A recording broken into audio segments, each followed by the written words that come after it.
So, Chennedy Carter, a player who has spent yesterday with, for lack of a better word, Hall of Fame Twitter fingers. She has had Hall of Fame Twitter fingers the last day. She's been on Instagram tweeting stuff. She's been liking tweets. And to her question, you playing tomorrow? She said, it's 100% ready to go. Chennedy Carter is out tonight due to a non-COVID illness. Look, I'm going to say this right now. I am going to take it for face value. It looks a bit dodgy timing-wise. It does look a bit dodgy timing-wise. I'm going to take it as she is sick today. And this is going to be a big time for Angel Reese, or for Angel Reese to step up. She's got to see what she can do with Dana Evans as her guard, with Rachel Bannon maybe starting. This is her time to see, can she do it as the number one option? Can she do it as the focal point of teams' defenses? And if Angel Reese can do it tonight, I will immediately after the game, after my report, make a 10-minute long apology to Angel Reese that I didn't think she could win as the number one option. If she can do that, I will make that video. But Chennedy Carter, out for non-COVID illness. You get like the NBA the last minute injury report. Dana Evans and things. Get ready for the rumors and controversy. Yeah, I don't know. Like, it is weird timing. Angel's going to get the ball. It's going to be an interesting one to see. But it is really, really going to get gonna be interesting to see what the hell happens here, because less than 24 hours after Chennedy Carter liked the tweet, or was basically going berserk about an ESPN list, was liking tweets, again, not anti-other player on her team tweets, but liking, I'm the best player on this team, like, I'm the reason we're winning type tweets, which, again, she was just hyping herself up. She's now suddenly out for a game. Again, I will take the Chicago Sky's word for it, but they said the same. It's an interesting one. It is an interesting one there. But for Chennedy Carter, you with the Chicago Sky, do not blow this. And this is a big thing when it comes to Chennedy Carter, is that I'm going to take it for face value that this is an injury. But we've seen what's happened with Chennedy Carter throughout her career. We've seen what has happened, why she was out of the league for a year. Chennedy Carter is one of the best players in the world. She's one of the best players in the world. She's playing with a coach that believes in her. She's playing with teammates that will back her up. And she's in a scenario where she has looked like the best guard in the world at times this season. If Chennedy Carter manages to Chennedy Carter her way out of the league, she's not going to be back. She won't be back. And that's just a fact. No matter how talented you are, we've seen what happened to Liz Cambage. And as great as Chennedy Carter is, Liz Cambage was a better player. This is a bad... Look, again, I will take it for what it is, an illness. But it doesn't look great.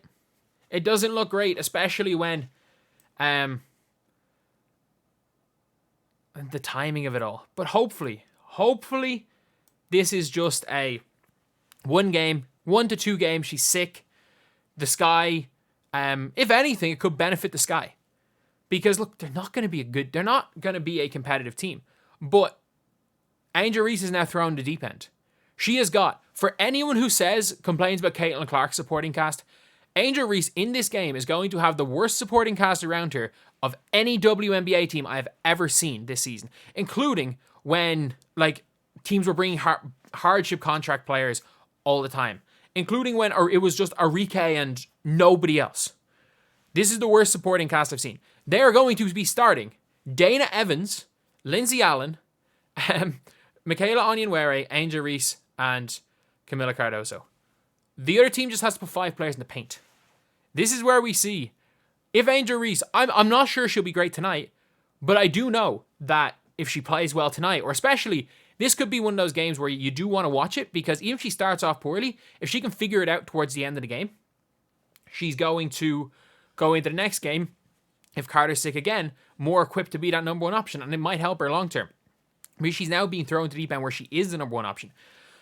No more Mabry, no more Kennedy Carter. She's the number 1, 2, and 3 option on this team. Is get the ball to Angel Reese. So it is it's gonna be an interesting game. It's gonna be a really, really interesting game. And if I'm a Sky fan, it's highly unlikely you win today. It is highly, highly, highly unlikely you win today. Like, I thought it was a tough one to win because Kat Copper is going to try to prove a point today. I thought it was going to be a very tough one to win, even fully healthy, with Kennedy Carter playing, just because your GM does not believe in the 3-point line. But it's going to be near impossibility to win this game today. And obviously, Kennedy Carter being out, that it doesn't help at all. But let me know what you guys think. Like, everybody, like, the conspiracy theory is that she wants to just prove that the Sky need her and that she's hoping the Sky get destroyed. I don't think that's going to be the case. And I'm not going to accuse her of that. But I can kind of not see the justification. Like, there's a reason why the conspiracy theory is like that. Just because of literally what happened. And as well as that, they have she's been accused of doing the same thing in Atlanta. Like, I need to see how true this is. But yeah, it'll be very, very interesting. Either way, I think this is going to be an interesting game. And if you're a Chicago Sky fan, win or lose, sometimes you can gain stuff from losses, especially for a young team, especially for a team that's trying to get better, especially from when you have a star that has her all-around game is good, but the one flaw in her game is that ability to be a scorer, as in give you the ball and go score, other than that one game against Indiana. So, look, even if you lose by 15 points today, and Angel Reese comes out there with 25 on 35% shooting, if I'm a Sky fan, I'm cool with that. I'm cool with that because she showed aggressiveness. She showed an ability to score through double teams, through triple teams, which is going to happen today because this is where Angel Reese gets hit with the defense that Caitlin Clark was being hit with this whole year, because you have surrounded Angel Reese with a paint clogger and 3 players who can't shoot.